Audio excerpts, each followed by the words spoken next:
I never thought my own mother-in-law would slip something into my drink. Her smile as sweet as poison. But that night, at her birthday dinner, I saw her do it and it unraveled a truth so dark. It changed my family forever.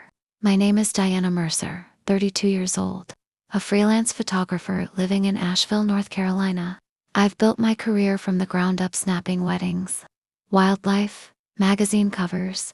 It's the kind of work that pays the bills if you're good, and I'm damn good. But to my in-laws, especially my mother-in-law Claire, my job was never enough. How's that little picture-taking hobby going, Diana? My father-in-law Harold would sneer at Sunday dinners, his voice dripping with judgment. He was a big-shot investment banker, the type who thought success meant fancy cars and fat bank accounts. Every family gathering at their house was the same, Claire fawning over my husband, Ethan, while Harold grilled me about my income. Ethan would grab my hand under the table, his quiet way of saying sorry for his parents' behavior. I'd just come back from a grueling wildlife shoot in Montana, trudging through snow for bison photos for a big magazine. I was beat, but Ethan begged me to go to his mom's birthday dinner. Just a couple hours, he said. I ignored the uneasy feeling in my gut when Claire pulled me aside in the kitchen, her eyes flickering nervously as she handed me a drink. A special cocktail for my favorite dog, she said with a smile that didn't reach her eyes. Something was off. I didn't know how bad it was about to get. Ethan and I met 7 years ago at an art gallery where my photos were on display. He was finishing his master's in environmental science, and I was starting to make a name for myself. We clicked instantly. He got my need to capture the world through my lens, and I loved his passion for saving it. His parents, not so much. From day one, Harold made it clear he wanted someone else for his son, someone with a corner office, a 401k, a real career. Claire was sneaky. She'd compliment my photos but slip in questions about when I'd settle down into a stable job. At family events, she'd introduce me as the photographer, never Ethan's wife. I tried to win them over, brought nice wine, showed off my published work, name-dropped clients. Nothing worked. To them, I was a phase Ethan would outgrow. Last Christmas, I overheard Claire on the phone. Ethan could have married someone like Nathan, you know, that lawyer with family money. But he picked the artsy one. The way she said artsy made it sound like a curse. Harold was blunter. When Ethan and I shared we were trying for a baby, he pulled me aside. Kids cost money, Diana. Maybe get a real job first. I never told Ethan these things. He loved his parents, flaws and all, and I didn't want to make him choose sides. So I smiled, shook Harold's hand at every visit, praised Claire's cooking, and kept my mouth shut. But there were hints I should have taken seriously. Claire would pull Ethan into the kitchen whenever I mentioned a big project, like she couldn't stand me succeeding. She'd forget to include me in family photos. Once, Harold suggested therapy for Ethan's reckless choices. Staring right at me, I brushed it off, thinking time would make them accept me. I was wrong. That Friday, for Claire's birthday, I dragged myself back from Montana, windburned and exhausted, my camera full of shots that'd cover our rent for months. We pulled up to their fancy colonial house in the ritzy part of town. Dinner was the usual, Harold boasting about a deal, Claire obsessing over table settings, Ethan's brother, Lucas, and his wife Mia making small talk. I sipped a beer, counting the minutes until we could leave. After the main course, Claire announced she'd made her famous sangria for dessert. She slipped into the kitchen, and I followed to help with the glasses. That's when I saw it. She had 2 glasses set aside from the others. As I walked in, she quickly poured something from a tiny vial into one of them, colorless, odor. She hid the vial the second she heard me. "Oh, Diana, I've got this," she said, too cheerful. "This one's for you. Special recipe for my favorite daughter." My stomach twisted. The glass had a faint film on the surface, glinting under the light. "Let me carry those," I said, grabbing both glasses. In the dining room, Harold was glued to his phone. "Sangria, sir?" I set the tampered glass in front of him, keeping the other for myself. I watched him drink, then said I'd stick with water. 45 minutes later, Harold was pale, sweating, and bolting to the bathroom. The sounds of him retching echoing through the house. Claire's face went white when she realized what happened. Her eyes locked with mine. And I knew two things for sure. My mother-in-law had tried to poison me, and she knew I'd caught her. I didn't say a word, just ate my dessert while Ethan checked on his dad. Claire stammered about bad shrimp, but the air between us crackled. Harold insisted it was food poisoning. And I pocketed the untouched glass meant for me. Something shifted in me, not hot anger, but a cold, sharp resolve. I wasn't going to let this slide, but I'd play it smart, not their way. Monday after, I took the glass to a friend, Tara, who runs a toxicology lab. Personal matter, I told her when she asked why I needed it tested. 3 days later, she called.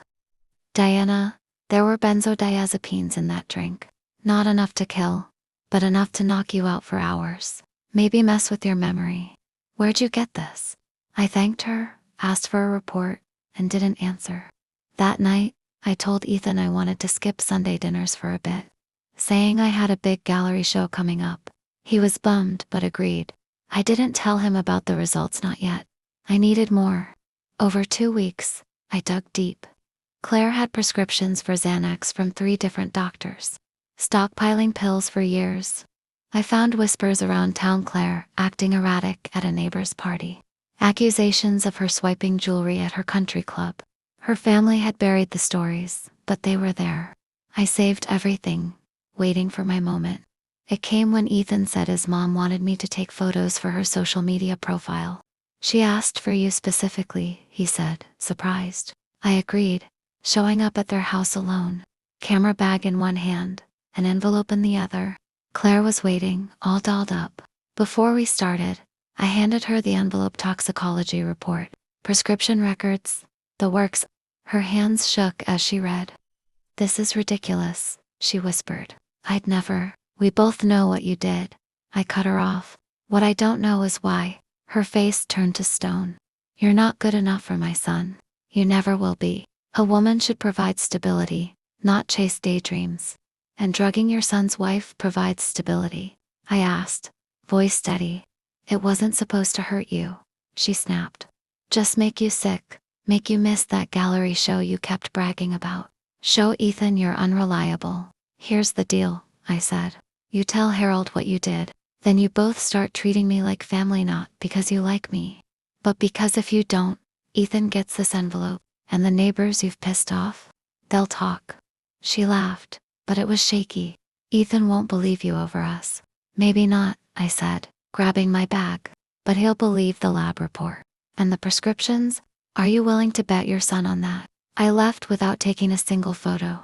That night, Claire called Ethan, crying, saying I'd been rude and aggressive during the shoot. When Ethan asked me about it, I couldn't hold back. I showed him the report, the prescriptions, the texts from his mom that had gotten nastier over the years. My mother wouldn't do this, he said, but his voice wavered. The next day, he confronted his parents alone. When he came home, his eyes were red. They say it's a misunderstanding, he muttered, that you're blowing things out of proportion, because you're insecure about your career. What do you think? I asked. He didn't answer, just went to bed, turning away from me. I'd fought back, but somehow, I was the bad guy now, and they'd planted doubt in the one person I loved most. Then a package arrived, no return address, just my name on the front. Inside was a USB drive and a note.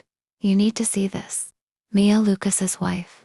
The drive had security footage from Claire and Harold's house, time-stamped from the dinner. There was Claire, spiking the drink. There I was, switching the glasses. There was Harold, drinking and getting sick. But the next clip was worse, Claire and Harold arguing after we left. You drank from the wrong glass, Claire hissed.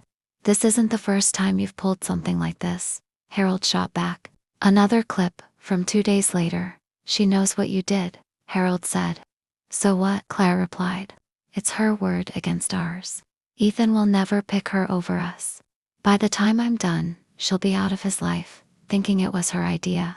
But the real shock came in the final file, footage from years ago, before Ethan and I met. Claire and Harold, talking about Ethan's ex-fiancée, Lily, a botanist they didn't approve of. She's too independent, Claire said. Plant some doubts, make Ethan think she's cheating. Harold nodded. We'll get her out, like the others. The others? They'd been sabotaging Ethan's relationships for years, weeding out anyone who didn't fit their mold. I called Mia. Why send this? I asked. Because they did it to me, she said softly. When I married Lucas, they tried to break us up, said I wasn't good enough. It almost worked. I couldn't let them do it to you, too. I invited Lucas and Mia over for dinner without telling Ethan. After we ate, I played the footage. Ethan sat frozen, his face pale. Lucas kept muttering, "That's not them." When it ended, Ethan turned to me, eyes wet. "Why didn't you tell me sooner?" "I needed you to see it all," I said. "Not just what they did to me, but what they've done to you your whole life." Lucas was furious. "You faked this," he said. Mia touched his arm. "They did it to us, too. Why do you think they suddenly accepted me after our son was born? They wanted control." That night we walked into their house, my camera bag in hand. I set up a tripod. "I'm recording this," I said. "For the family record." Claire tried to protest, but I ignored her. For 2 hours, we laid it all out: the drink, the lies, the exes they'd driven away. They denied it all, called me paranoid, manipulative. But with every denial, I played a clip, showed an email. Their faces fell, their excuses thinned. Finally, Ethan stood. "I love you both, but this stops now. You don't control my life anymore." Lucas nodded. "We're done letting you manipulate us." Claire sobbed, not out of guilt, but because her control was slipping. Harold just stared, like he couldn't believe his kids were standing up to him. As we left, I handed Harold a USB drive. "This has everything: footage, emails, all of it. I'm not sharing it with anyone, because that would hurt Ethan. But if you ever try to meddle in our lives again, this goes to your country club, your clients, everyone." For the first time, Harold looked at me with something like respect. "I underestimated you," he said. "You did," I replied. Resolution. 6 months later, Ethan and Lucas started therapy to untangle the mess their parents had made. Claire and Harold kept their distance, sending occasional texts but respecting our boundaries. Then, over the holidays, they invited us for a fresh start dinner. Ethan wanted to go. "They're still my parents," he said. I agreed, but I wasn't naive. Dinner was polite. Claire had cooked a feast, and Harold asked about my photography with what seemed like real interest. After dessert, Harold pulled me into his study. "I've been thinking," he said, offering me a scotch.